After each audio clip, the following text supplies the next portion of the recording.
بسم اللہ الرحمن الرحیم۔ شروع اللہ کے نام سے جو بڑا مہربان نہایت کرم کرنے والا ہے۔ محترم ناظرین السلام علیکم۔ تفسیر ابن کثیر میں حافظ ابن نصیر نے قصہ لکھا ہے کہ آپ بیان کرتے ہیں کہ ایک حاملہ عورت تھی۔ حاملہ عورت نے ایک لڑکے کو جنم دیا۔ اس نے اپنے غلام سے کہا کہ کہیں سے آگ تلاش کر کے لے آؤ۔ وہ باہر نکلا تو اس نے ایک شخص کو پایا۔ اس شخص نے غلام سے پوچھا کہ یا پھر بیٹا پیدا ہوا ہے یا بیٹی پیدا ہوئی ہے۔ ملازم نے کہا کہ بیٹی پیدا ہوئی ہے۔ اس شخص نے غلام کو آگاہ کیا کہ یہ لڑکی یعنی 100 آدمی کے ساتھ بدکاری یا زنا کرے گی۔ 100 آدمی کے زنا کرنے کے بعد اس پیدا ہونے والی لڑکی کی شادی تمہارے ساتھ کر دی جائے گی، اور شادی کے بعد اس لڑکی کی موت کی وجہ ایک مکڑی بنے گی۔ غلام اس شخص کی بات سن کر کافی پریشان ہوا۔ غلام نے سوچا کہ یہ بات میں آج ہی ختم کر دوں گا، نہ رہے گی باس نہ بجے گی بانسری۔ اس غلام نے ایک تیز چھری لی اور اس پیدا ہونے والی لڑکی کے پیٹ میں گھس دیا، اور جب اسے یقین ہو گیا کہ یہ بچی مر چکی ہے تو وہ وہاں سے بھاگ گیا۔ جب ماں نے اپنی بیٹی کو دیکھا تو اس نے اپنی بیٹی کے پیٹ پر ٹانکے لگا دیے اور بچی کا علاج کرنا شروع کر دیا۔ پھر وقت کے ساتھ ساتھ اس لڑکی کا زخم بڑھ چکا تھا اور یہ لڑکی جوان ہوتی چلی گئی۔ یہ کافی حسین و جمیل لڑکی تھی، اور جب لڑکی جوان ہوئی تو اس کو بدکاری کی لت پڑ گئی اور اس نے کئی لوگوں سے ناجائز تعلق قائم کیا جن کی تعداد بھی اس کو یاد نہ رہی۔ جو غلام یہاں سے بھاگ گیا تھا وہ سمندر کے پار چلا گیا تھا۔ اس نے اپنا پیٹ پالنے کے لیے کام کاج کرنا شروع کر دیا۔ کئی سالوں بعد اس کے پاس کافی دولت آ چکی تھی تو یہ غلام پھر اپنے گاؤں میں پلٹ آیا اور گاؤں میں آ کر ایک بڑھیا سے ملا، اور غلام نے کہا کہ کسی حسین و جمیل لڑکی کے ساتھ میری شادی کرا دو، میں آپ کو تمہارا معاوضہ ادا کروں گا۔ یہ بڑھیا اسی لڑکی کے پاس گئی تو وہ لڑکی بھی نکاح کے لیے رضامند ہو گئی۔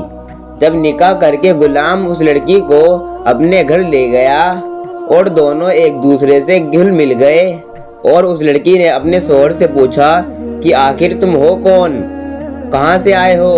غلام نے اپنی بیوی سے کہا اور سارا قصہ بتایا، اور اس نے کہا کہ میں کئی سال پہلے ایک گھر میں غلامی کرتا تھا۔ میں نے ایک لڑکی کا پیٹ چیر دیا تھا جس کی وجہ سے میں یہاں سے بھاگ گیا تھا۔ پھر کئی سالوں بعد میں یہاں پر دوبارہ آ چکا ہوں اور اس طرح میری شادی آپ سے ہو گئی۔ اس کی بیوی نے کہا شوہر کو اس کی بیوی کی باتوں پر یقین نہیں ہو رہا تھا کیونکہ جس بچی کو وہی نے مارا تھا اس کے بارے میں اس کو یقین تھا کہ وہ مر چکی ہے۔ جب اس کو یقین نہ آیا تو اس کی بیوی نے اپنے پیٹ سے کپڑا اٹھایا اور اپنے شوہر کو وہ نشان دکھاتے ہوئے کہا کہ یہ دیکھو یہ اس کی نشانی ہے۔ یہ سب کچھ دیکھنے کے بعد شوہر کو یقین ہو چکا تھا کہ یہ وہی لڑکی ہے۔ تو غلام نے کہا کہ اگر تم وہی لڑکی ہو تو تم مجھے تمہاری ایک اور بات پتا ہے۔ لڑکی نے پوچھا کہ کیا ہے وہ؟ شوہر نے کہا کہ تم 100 آدمی کے ساتھ بدکاری کر چکی ہو۔ غلام کی بیوی نے کہا کہ تم سچ کہتے ہو، مگر میں نے کتنے آدمیوں کے ساتھ بدکاری کی ہے مجھے اس کی تعداد نہیں پتا۔ جانتی ہوں کہ میں نے کتنے لوگوں کے ساتھ ناجائز کام کیا ہے۔ شوہر نے اپنی بیوی سے کہا کہ مجھے تیرے بارے میں ایک اور بات کا علم ہے، اور وہ یہ ہے کہ تیری موت کا سبب ایک مکڑی ہوگی۔ شوہر کہنے لگا کہ لیکن مجھے تم سے کافی محبت ہے، کیونکہ میں اس کی وجہ سے میں تمہاری ساری غلطیوں کو معاف کرتا ہوں، لیکن میں چاہتا ہوں کہ تمہاری اب موت نہ ہو۔ میں تمہارے لیے ایک خوبصورت محل تیار کرا دیتا ہوں، تم اسی محل میں آرام کی زندگی بسر کرنا۔ تاکہ شوہر نے ایک کیڑے مکوڑے خوبصورت محل تعمیر کرایا ایسے خوبصورت محل کی جس کے کمرے میں مکڑی کے جانے کا سوال ہی پیدا نہیں ہوتا۔ ایک دن میاں بیوی بیٹھے تھے تو اچانک انہیں چھت پر ایک مکڑی نظر آئی۔